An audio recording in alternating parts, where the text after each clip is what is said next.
Two friends, Alan Dale and Jerry Carew, who grew up just a few streets apart in St. John's East End, have been separated by Canada's geography for 3 decades. They came together virtually during the pandemic to chat about like-minded interests. Alan lives in PEI and Jerry in Newfoundland. Thriving in remoteness has been a common theme for both of them during the pandemic. Gale Force Wins, the podcast is the result. Well, Alan, here we are. It's Gale Force Wins. I'm doing the introduction this time. To this point, it's been Alan setting up the meetings and me doing the technical in the back end. But I'm actually very excited to have a special guest on here right now. Her name is Tina Smith. And Alan, say hello to Tina. Hi, Tina. How are you? An absolute pleasure to have you on the podcast. Gale Force Wins. Thank you very much. Pleasure to be with you both. So Tina, what we're going to do is we're going to take you to a point in time, and it's a tough point in time, but I think it's important. We'll get there, and then we'll circle back, and then we'll go, as Alan says, north, south, east, and west, and we'll see where this conversation takes us. All right. So for those who don't know, I'll let you tell the story, but on December 30th, 2009, something happened to your family that I'd like you to talk about. Okay. It was kind of one of those very tumultuous days, a very emotional day, because my youngest son turned 22 on December 30th, 2009. I didn't know that. You celebrate the birth of all your children on their birthdays, whether you live with them or far away from them.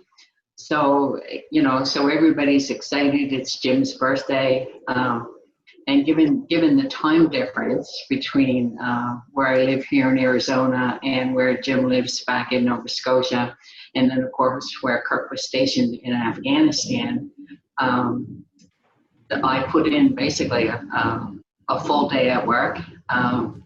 Came home, wasn't feeling good, had been out of sorts all day, just really wasn't up to par. Ended up having to go to the emergency room because I broke out in this really, really awful rash. And I kept thinking there's something really wrong. You have that sense all day. So I got back from the emergency room. My husband went to pick up my prescription. I laid down to wait for him to come back. And then I had the phone call that came. So it was about 10 o'clock that night when the call came that Kirk had been killed. It was his girlfriend who called me. But in effect, Kirk had put myself and her father as the people to be contacted.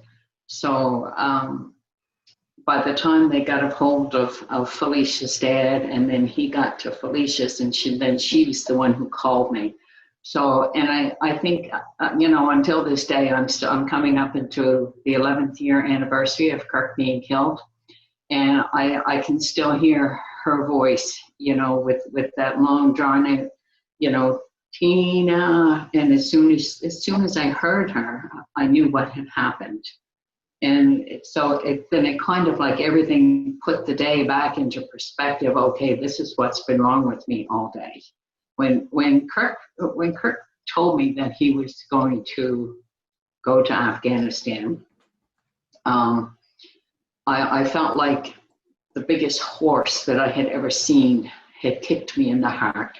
That's just what I felt like. So he shipped over in October of 2009.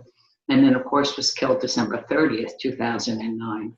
So those whole 2 months, it was kind of like that sense of foreboding, I guess. Kind of something's hanging over you. I just had this really awful sense the whole time he was there. I mean, I spoke with him, every 2 or 3 days, but we emailed every day.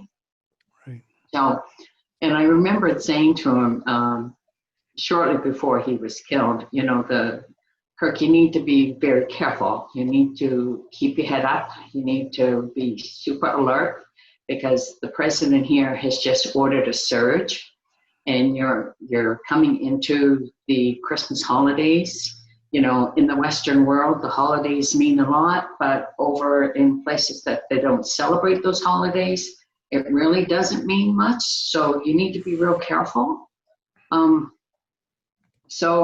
it was, oh yeah, Mom, you know, everything's great. Well, then of course, when the phone call came, well, obviously we all know everything's not so great. So when the Padre came on the phone, I kept insisting what was the date, the actual date that Kirk was killed. Because in the back of my mind, I knew it was Jim's birthday that day, but I wasn't sure the difference in the time change.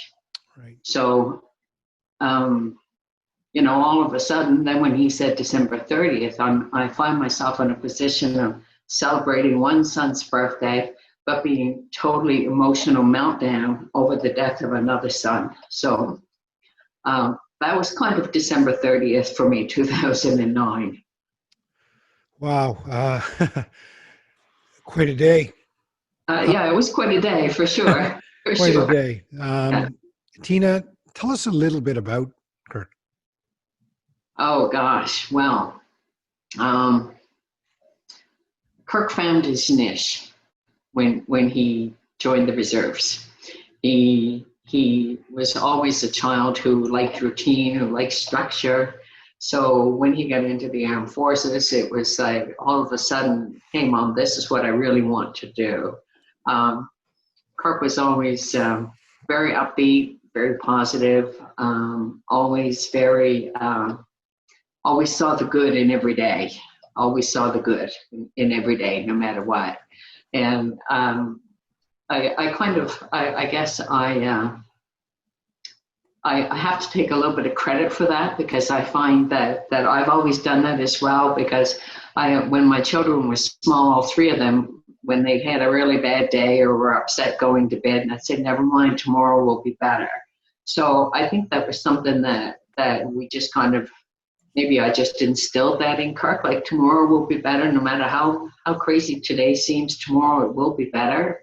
And no matter what happens, you pick yourself up, you brush yourself off, and you just keep going, because the alternative, you really do not want to stop going forward. You don't want to go backward, and you don't want that black hole of any kind of a depression or that type of thing to pull you into it, because then you can't get out of it. So I guess it was always, I always tried to teach that to my children, to, you know, just pick yourself up, dust yourself off, and keep going. So Tina, I saw that he was in cadets, naval cadets. Yes. Which is interesting. Alan and I both have a history in the Navy. How did he transition from cadets into the Army? I believe he was in. Was it the Army? Yes. Yeah. So just tell us a little bit about that. They at one point, all three of my children were in the Sea Cadets. Kirk joined it first, and then my daughter Stephanie, and then my younger son Jim. So at one point, we had all three of them in cadets, and the dynamics were quite interesting, because Kirk was about 6 years older than what Stephanie and Jim were, and just the dynamics of getting ready to get them out the door, to get the uniform ready. And of course, Kirk, you know, kind of lording it over, having been in there for a couple of years, and you need to fix your lanyard, you need to fix this, you need to fix that. And so it was always, you know, pretty wild trying to get him out the door. But he stayed in that until he was about 16, and then I think they had to phase out at that point. So a little bit later on, there was a gentleman who was in the reserves and in the Army, who owned a video store down in Barrington Passage, shortly, like not too far from where we lived. And so Kirk used to go in to talk to him about the videos and the video games. And Tim is the one who said to Kirk, once he knew he had been into the Sea Cadets, why don't you come join the militia, see what we can do, right? And it was like once he got into that, and I always credited Tim with you really let this kid find what he was looking for. Like, because he really did. He really took to the whole Army life and Canadian Forces life. He really did. So that was, it wasn't so much a transition, I don't think, from one to the other, like one branch versus the other. I think it was just a matter of circumstance of how he got there. So I read in one of the news clippings that you describe his entry into the military, whether it was through the cadet program or into the reservists, that it touched his soul. Something about it touched his soul. And that was a beautiful way to put it, because clearly he found his passion in life. And so so he grows up in the cadet organization. I, by the way, too, was a Sea Cadet. I joined Sea Cadets when I was 12 and followed the almost identical path to your son. I continued on, and I joined the reserve and then continued on to serve. I found that was such a wonderful part of my life, that whole cadet experience, and then into the reserve and the like. So it's interesting that on the actual day that your son was killed in Afghanistan, you kind of allude to the fact that you knew something was wrong. Tell us a little bit more about what that must have felt like for a mom. You knew something was happening. Explain that to us a little bit. Yeah, it was like all day. I got up that morning, and I always clicked on to see if there was an email from Kirk. Most days there was one. Some days there wasn't. And this little blurb came up at the bottom of my screen: 4 Canadian soldiers killed in Afghanistan. And I thought, I can't go there, because I had said to Kirk before, if something happens to you, I don't want to read about it in a headline. Somebody, I presume, is going to get in touch with me. And he said, before you ever find out that something has happened to me, somebody will have talked to you before you see the headline. But as soon as I saw the headline, it was like, and then my stomach started churning. I went to work. We were kind of changing the flower shop that I was working in over from kind of the holidays into more like a spring type thing. And then I broke out in this awful rash. And as the day went on, that whole feeling of something is really, really wrong. And again, it was like I couldn't shake it. It was like, again, that big horse was like coming back at me to kick me again, is what it felt like. And I kept thinking, don't go there. Somebody would have called you by now, right? Yeah. And then, of course, that night when I got the call, I thought, well, now I understand why I have felt the way I have felt all day. And after the call was over, and I remember saying to them, you're coming to get me, right? Because I knew enough that if something happens to a soldier who's fallen, that they kind of wrap you into a bubble and somebody transports you back home. So I didn't know how the process worked. But I remember saying, I have to call my other 2 children. Right. Because I don't want them to hear this from somebody else. Right. So of course at this point I'm looking at the clock and I'm thinking it's almost 11 o'clock. It's 2 o'clock in the morning back home. I need to call his grandmother. I need to call his brother and sister. And I'm thinking, but I cannot do that in the middle of the night because the middle of the night phone calls are never ever good. Never. So I got it in my head that I was going to pack my suitcase. So I was going to be ready for when they came to my door, and I would be ready and I would grab my suitcase and I would go. Well, nothing works quite that quickly. So, right. But it did give me something to do until it was time, my husband called a friend of mine and she came over and, tried to settle me down. I wasn't really in what I would call meltdown mode. I was kind of more calm of this is what I have to do in order for that to happen type thing. Mm-hmm. So by about, I guess it was about 2 o'clock my time, it was 5 o'clock back home. So I said, okay, I need to track my children down, and I need to tell them what has happened. So then it started, to try to find them. Stephanie was doing an early shift at work. So trying to find somebody, I didn't want to call her at work and tell her. So I needed to find somebody who could go get her so she could call me, or I could call her again to tell her, because I wanted to make sure that it came from me. And then, so by the time I got a hold of Stephanie, and then I got a hold of Jim, and then I got a hold of my sister, and I said, can you go to be with Jim, because she lived fairly close to where he was. So kind of lining that up, I kind of went into full organizational mode. Okay, what do I have to do in order to get all this to come together, type thing. And then from there, it was to call Kirk's grandmother. That was your mother? No, yeah. That would be Kirk's father. Let me give you a little bit of history. Kirk's father died of a massive heart attack when Kirk was 2. So this would be his father's mother. Right. Okay. So, and her and I stayed very, very close, through all the years, all these years ago that it's been now. It seems like 12 lifetimes ago, but anyway. So I called her her stepson and told him what had happened, and said, can you go over to be there when I call? Because she had already lost her son. I knew it was going to be really, really difficult to tell her she was in, and her son was her only child, and Kirk was her only grandchild. So I said, in order for me to be able to tell her this, can you please go over there to be there with her?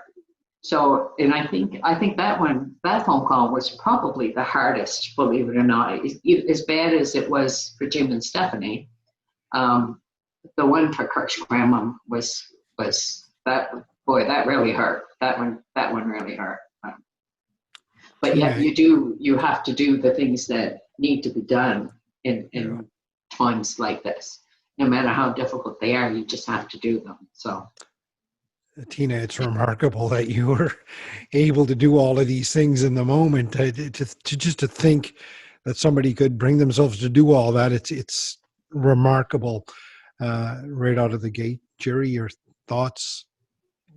Well, just as a bit of background, Tina, I've known your name, and I said this prior to us getting on the air here, for many years. My brother served with Kirk, and I don't know. He said Alan and I had a bit of a chat with him today.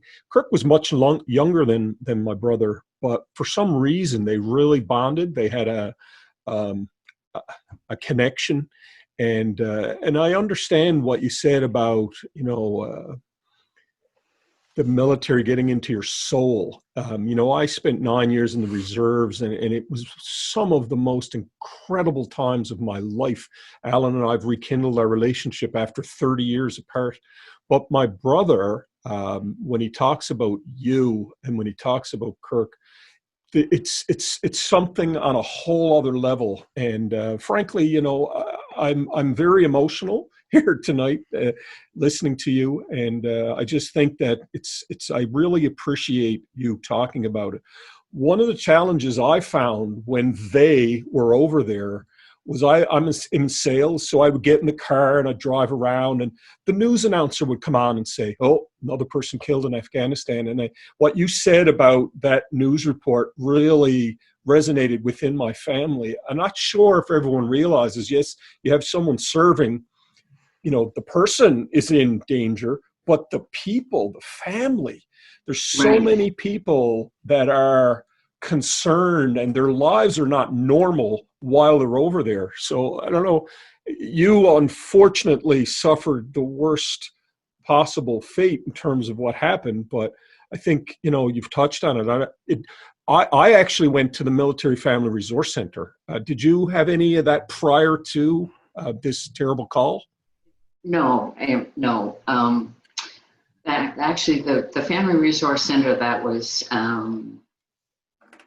connected to Kirk, for want of a better way, was in Greenwood in Nova Scotia. So of course I'm in Arizona, so it's, I always say 4,000 miles, whether it's actually 4,000 or not, I don't know, but it seems like at least that on any given day. But and then for my two children, that's about 3 hours from where they live. So we never really had a whole lot of contact aside from an envelope of stuff that came in the mail before Kirk shipped over. So having met a lot of the other families now, especially the four families who were impacted when the other three families and plus Michelle Lang's family, having met them and seeing how they were able to tap into the resource center, I really feel that's something that where maybe the communications broke down to be able to help us, because given our distance through geography compared to the people, say in Edmonton, who have the Family Resource Center right there, and then when their children were killed, that resource was like right there. With us, it was too far away for us. Right. So that's kind of, I don't. That's just the way the system is. I'm not trying to put the system down, but that's just kind of the way it is. But I felt that was something that really kind of maybe hurt us rather than helped us, even though we could have tapped into it. But in all honesty, you're in such a frame of mind that it's like, who's going to pick up the phone to say, hey, wait a minute, I got this package in the mail from somebody, maybe I should call them. It just doesn't work that way when you're in the middle of such a loss. It just doesn't. But I know the other families have really, it's really helped them a lot. Tina, you're coming up on the 11th year now. Yes. Tell us about what the last 11 years have been like. Well, how has this journey been for you now? I have learned that grief is a many-faceted creature, and I'm going to call it a creature because you never know when it's going to come at you. Some days you can go through the days, and I think about my son every day. I think about his belief in what he was doing, and how he felt that that's where he wanted to be. I think about that every day. And I think, I don't say, why did it have to be my son? Because you know what, anybody who serves their country, that's what they do. They go into this serving their country knowing that the day might come, whether they're killed overseas in a war, or whether they're in a training accident, or whether they're run over by a truck backing out of the armories. That's part and parcel, I think, when you sign on to the armed forces. Well, that things are going to happen, and none of us have any control over that. But I find that last year, coming into last year, the 10th anniversary, was perhaps the worst year that I had been put in, aside from the first year. And I think it's because it was that 10-year milestone, when you get those milestone years, somehow it just seemed to be a whole lot worse. And I was a whole lot more emotional. I was like very unsettled. It was like on one hand, my son has been gone for 10 years. And on the other hand, how can it possibly be 10 years already? So year one was really difficult. Year one, I think you operate almost on autopilot because you're just in shock. And for me, I guess I kept thinking, and I did the same thing when his father died, if I can make it through the first year, because the first time that you have to do something without them, if you can make it through that, then you can make it through the second year. That's what I told myself. That I guess was one of my coping mechanisms, for want of a better way to put it. Because the first time when it comes up that it was going to be his birthday, April the 10th, that first year after he was killed, And I'm in a position that just through geography of where I live, that I couldn't even go to his grave. Right. And that I found very, very difficult that first year. Now the second and third year, it gets a little easier because you've done it once. Right. And if you've done it once, then you can do it the second time and the third time and the fourth and fifth and sixth and seventh and eighth and ninth and 10th. You can do it. You can do it. That's what you have to keep telling yourself. At least from my perspective, that's what works for me. Right. But year 10 was really bad. Year 11, it's kind of, you don't have that milestone creeping at you. So I'm not going to say it's not bad because because it is. I don't want to make light of it. But from when you're coming up right after Halloween and Remembrance Day is coming, right, and you know that everybody's remembering the fallen, and especially for me over here, it's Veterans Day here. right, For me, I'm Canadian, so it's Remembrance Day. yeah, So all those emotions that come from not being able to go to a Remembrance Day service, right, because they don't have that here. yeah, That's always difficult. So I find myself really unsettled, from early November until about mid-January, because Kirk was buried January the 11th, and I find myself, those 2 months, I find them very difficult. They're always I'm always very unsettled. I feel like I've got a real close temper, ready to fly. right, It's just the differences that you see in your emotions, I guess. right. The other children, Tina, tell us a little bit about them. Okay. Stephanie, Stephanie's the girl in the middle of the boys. Right now she has a son, he will be 7 in March.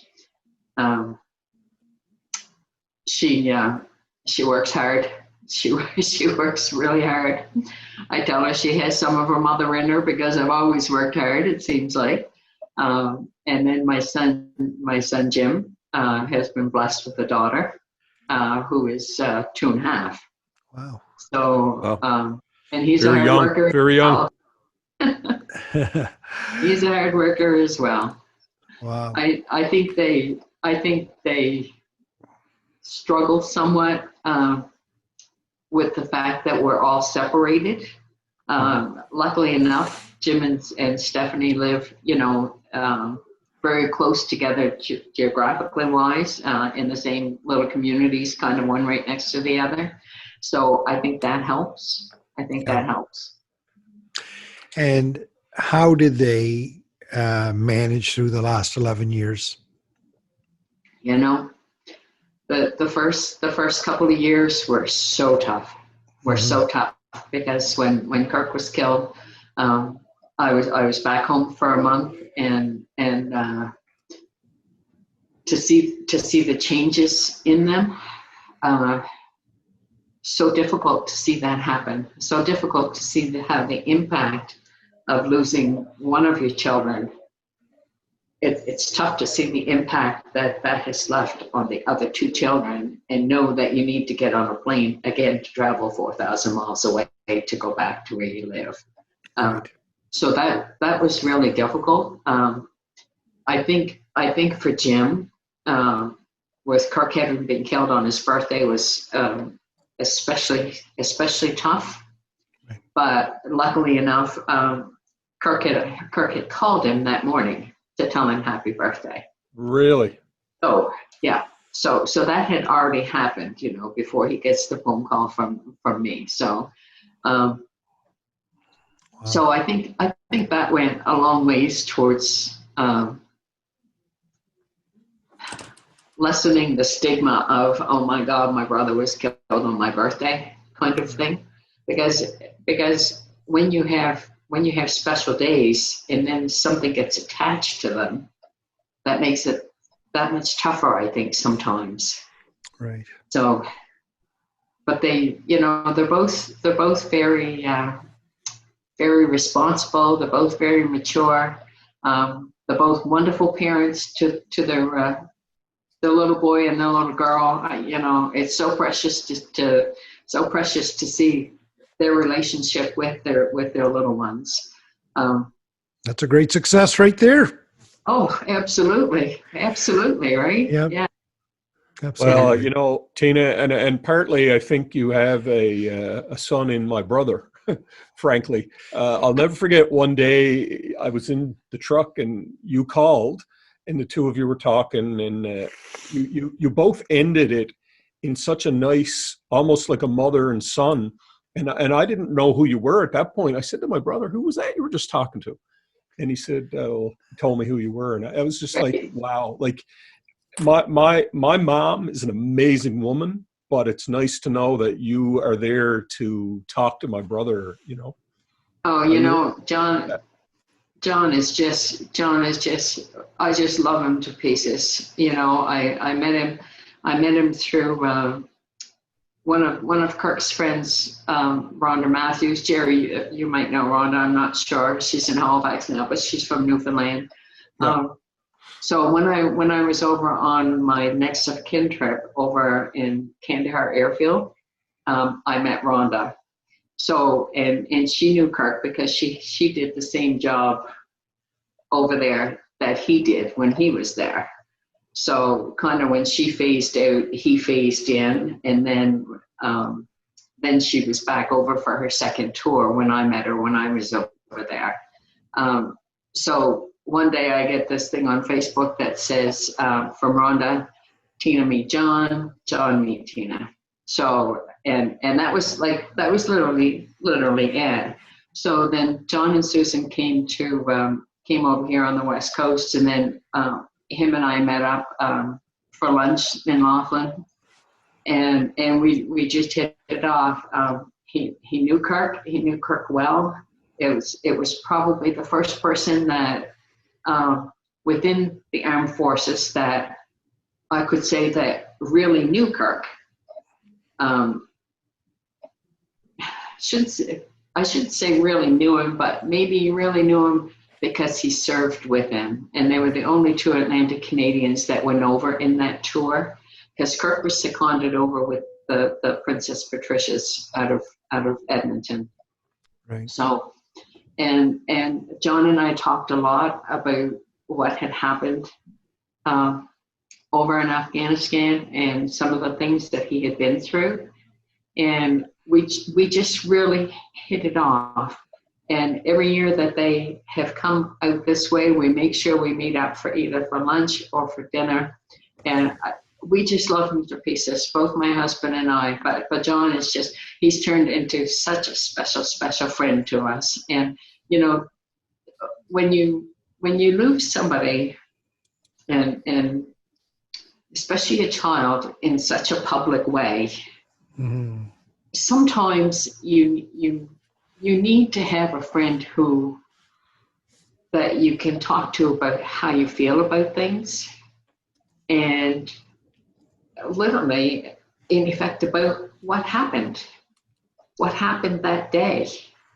And John is in a position that to have access to know exactly what happened that day.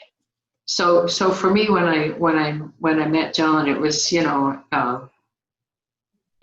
came into my life when I really needed somebody that I could sit and say, "Gosh, John, what happened?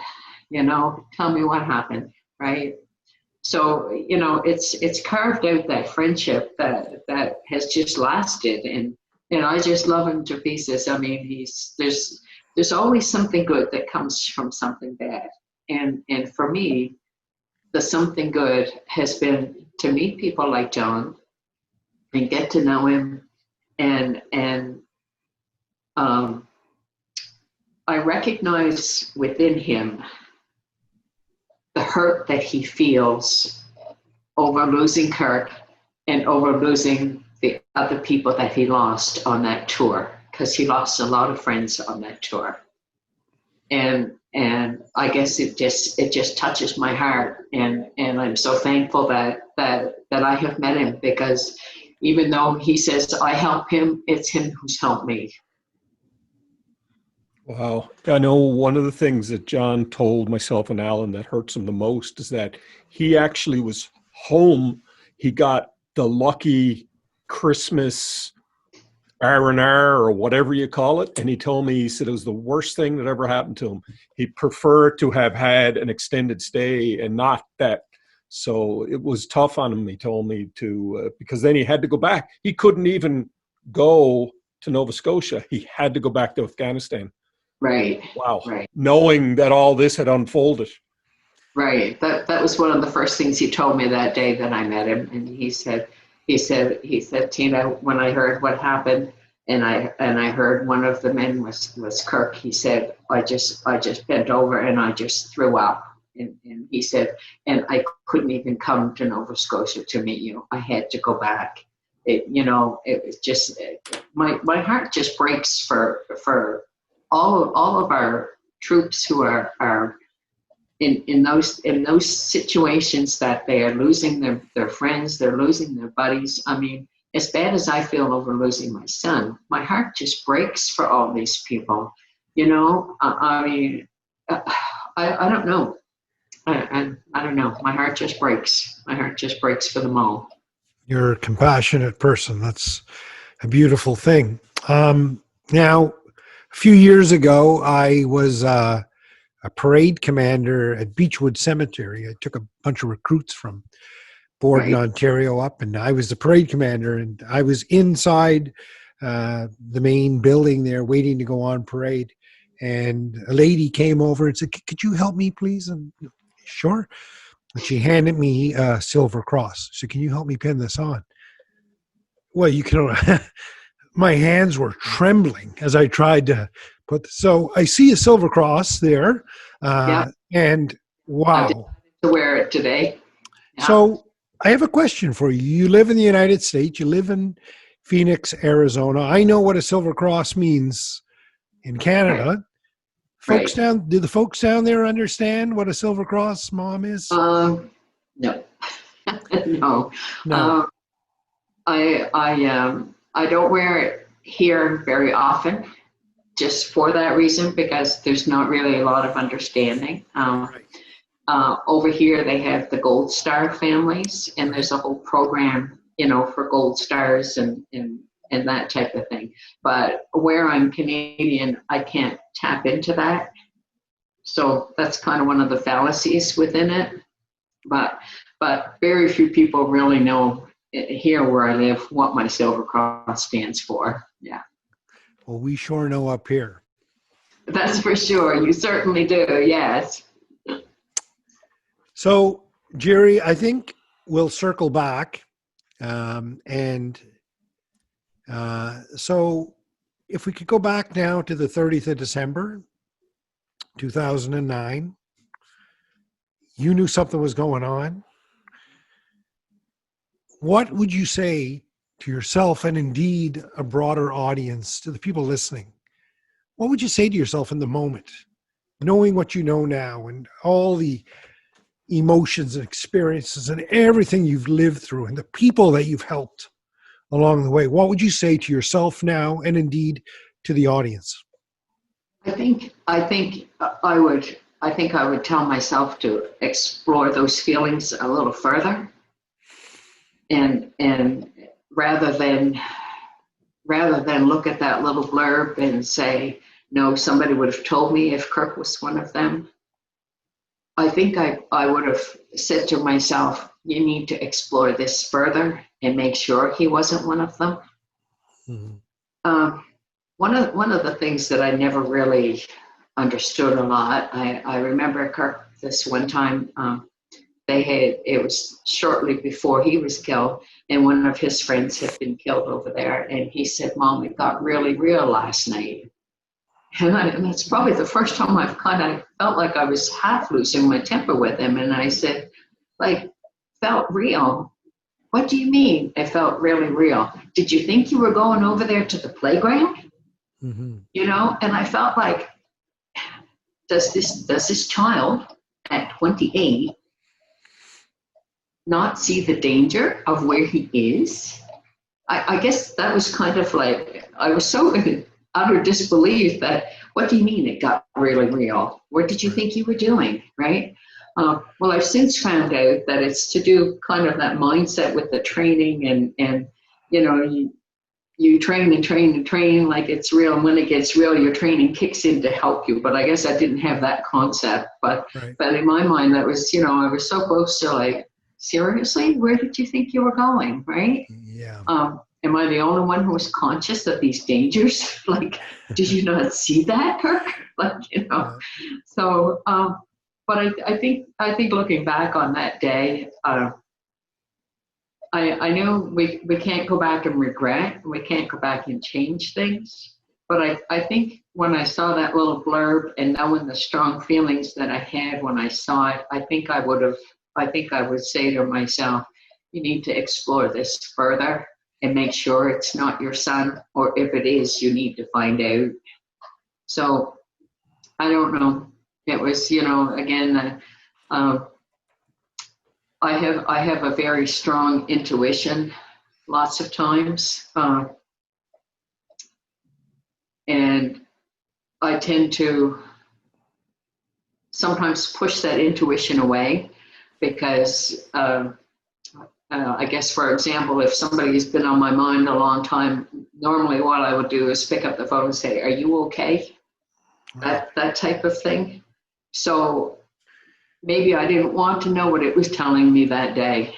You know, maybe that whole sense of the big horse coming to kick me in the heart again, maybe that's what was just holding me back, that I really did not want to know if that's what was happening.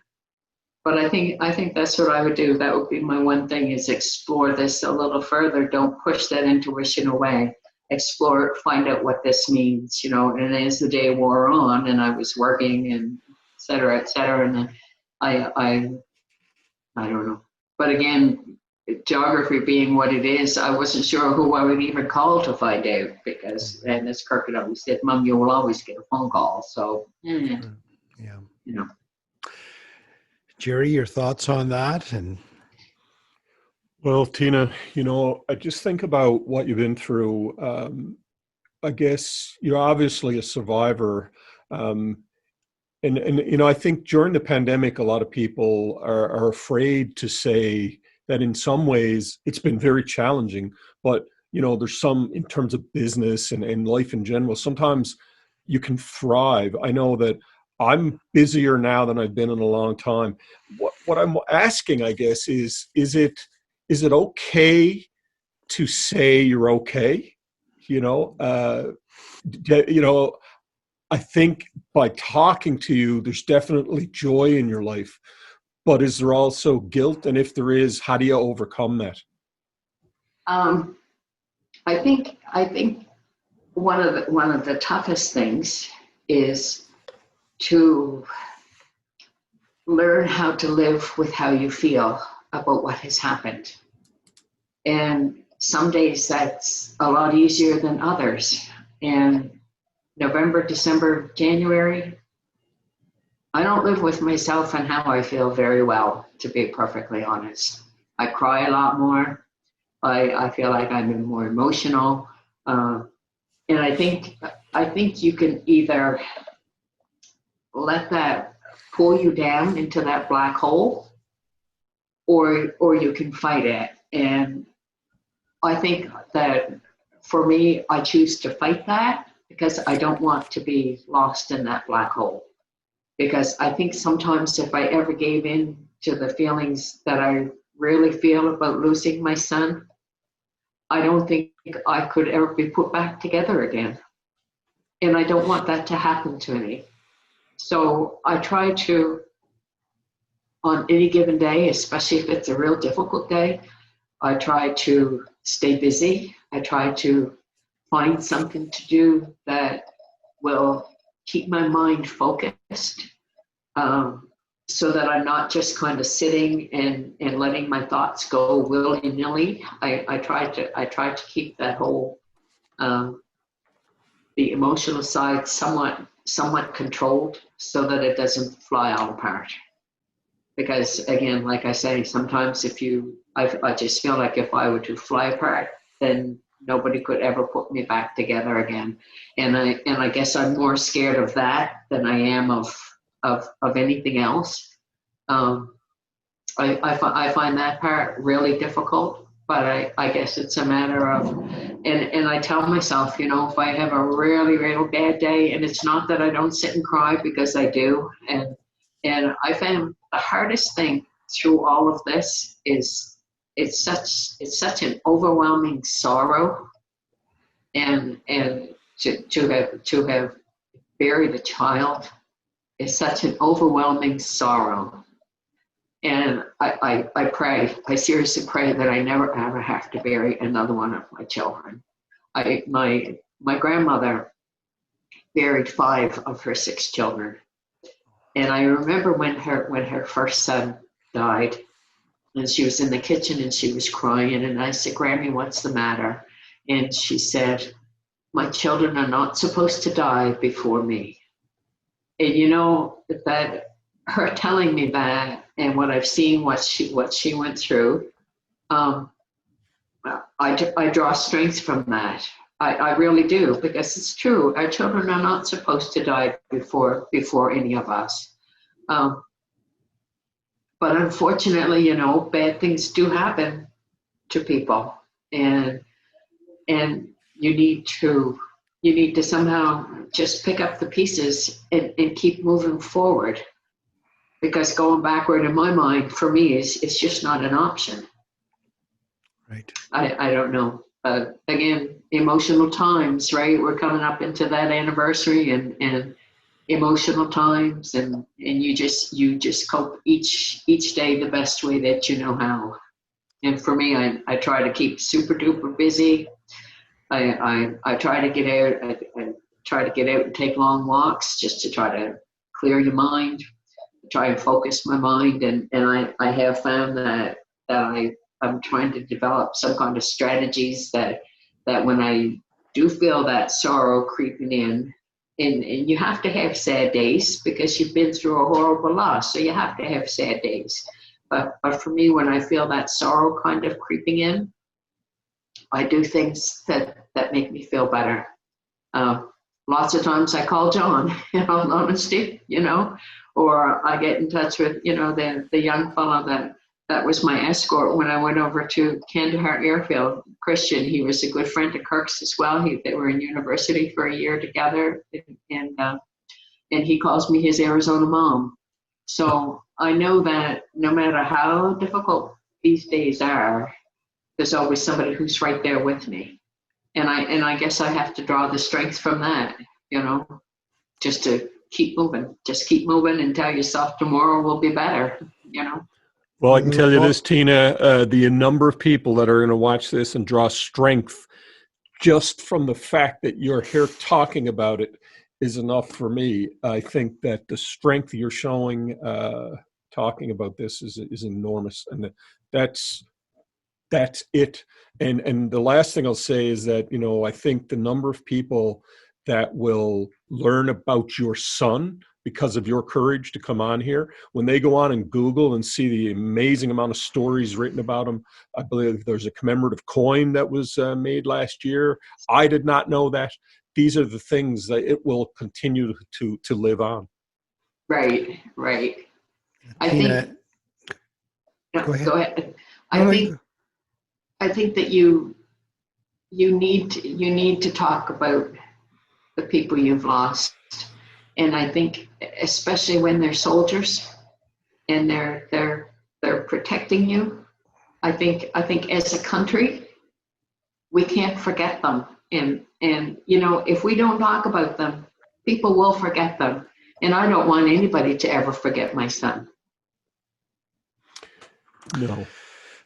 Tina, I mean, the stories that people still tell me, people who say, last year we in Edmonton, every year they usually, at Zach McCormick's mom and dad, they have like an open house on December 30th, and a lot of the guys from that platoon would come in and they just kind of talk stories about the guys. So last year was the 10th year So they decided to open it up. So Ernie and I went up to that, and I walked into the room, and this young man came over to me, and he said, "I'm Dylan." And he said, "Kirk saved me when I was in Shiloh in Manitoba." And I said, "Well, Dylan, tell me the story." So we'll come to find out Dylan had got himself into a little bit of trouble. So Kirk stepped up and kind of, he didn't make the trouble go away, but he made the trouble like not quite as big. So, and this was 10 years after he was killed, So when you talk about them and the stories come out, then you make sure people don't forget them. Because, soon our generation is going to be gone. And will the younger generation talk about the people we've lost in the war? I don't know. Jim and Stephanie will, because he was their brother. But on ordinary, any given day, will the next generations following down from us remember that, hey, Sergeant Kirk Taylor was killed in Afghanistan? So I guess we have to talk about it. Oh, yeah. I got to say something. I served, for 9 years in the reserves. And when someone says to me, "Oh, thank you for your service," and I'm struggling with this, and I'm going to ask you right here, right now, I don't want anyone to say that to me, because frankly, I was a logistics officer in the Navy, and I reserves, and I pushed paper. My brother, your son, they served. Thank you for your service. I do find, and I don't know, Alan, if you ever find this, and I don't know, I shouldn't even say it, but great, I appreciate you saying that, but maybe you should find out where the person served first, or maybe I'm off base here. Am I? Well, I think maybe a little bit you might be, because, I'm a firm believer that anybody who serves in any of the armed forces around the world deserves our thanks for doing that. Because whether you're putting your life on the line in the front lines every day, or whether you're logistics, or whether you're driving the truck, you are still there to look after the rest of us. So for me, I say thank you for your service, both of you gentlemen. And lots of, my husband's kind of like you, Jerry. He says, sometimes I don't know what to say when people say thank you for your service. And he was just barely 10 years, I think, in the Navy. And what he says is thank you for your support, because it takes a lot of people and a lot of different walks of life in the country. And in my mind, I had my maternal, my mom's father was hurt pretty badly in World War II. So the whole serving your country has kind of come down through our generations quite a bit. I think that no matter what capacity you serve, you still served. And I don't think that any of us can sit in any kind of a judgment and say one job in the service is any more important than the other one, to tell you the truth. I think it's part of my own paranoia trying to live up to my brother, who, don't say thanks for my service. You go talk to that guy. He had bullets fired at him. Right? Yeah. So anyway, I appreciate that, Tina. You've helped me. Yeah. Good. Tina, I wish I could have met Kirk. He sounds like a wonderful guy. I feel like I have tonight, which is great. I can't begin to thank you for joining us tonight. It's an absolute honor for us to have you on our podcast. It means a great deal to us. I know that your words will find their way into the right ears. I'm positive that your message will help others through this. And we're happy to broadcast that loud. You might think that your voice is small, but we want to amplify that. We want to get that voice, that message that you left us with here tonight into the right ears, because there's people out there right now that need to hear exactly what you've heard. People that are struggling right now, they need to hear your journey, and what a journey it's been. I mean, it's unbelievable that you're able to piece it all together and describe it to us in such a beautiful fashion. I can feel your compassion, your emotion, your lust for life still, right? I feel that in you, and we're so proud to have had you on this show. I don't know what else to say other than thank you. It's been a real privilege. And Jerry, I'll let you close it out. Well, yeah, Alan, I mean, I echo the same thing. Alan and I are in our infancy with this podcast. We have like-minded ideals. We're interested in people thriving. It's called Gale Force Wins. And when we have someone like yourself on, what is it we're talking about? And I think it's survival for sure, but it's definitely the one thing that I want to say is thank you. As I've said, my brother's talked about you for 11 years. I get to meet you. I can't believe that it went from me and him having a little chat about it to now here you are, and our the first of our conversations are coming to a close. So I just want to say thank you, and I'll leave the last word to you, Tina. Well, I guess I owe you both my thanks for allowing me to do this. It's not often that I get a chance to be able to speak quite so freely. I do live in a different country than where I was brought up. So I like this country, but I like mine better. So I really appreciate being able to talk about my emotions regarding my son. I think it's important to experience the emotions, and I think it's important to talk about them. Especially with somebody from home. And I guess, when John sent me the note and said, what's your thoughts on this? And I thought, oh gosh, I don't know a thing about technology. I don't know how to do this, John. He said, they'll walk you through it. So I say, great, but I do. I really appreciate you asking me, and I appreciate the questions, because I think sometimes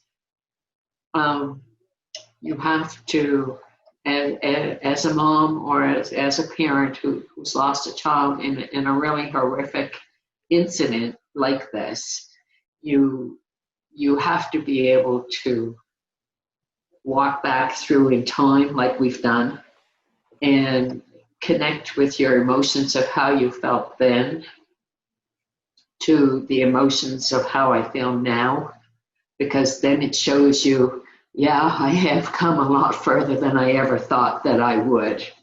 And, emotion-wise, in dealing with the loss. So I thank you for that, because without this today, I don't think I would have really recognized that I've come a whole lot further than what I ever thought that I would at this point. So thank you very much, both of you. I really appreciate that. Well, I thank you. The world needs more Tina Smith, Jerry. You got that right. Oh, without a doubt. Well, Tina, thank you. I look forward to talking to you again in the future.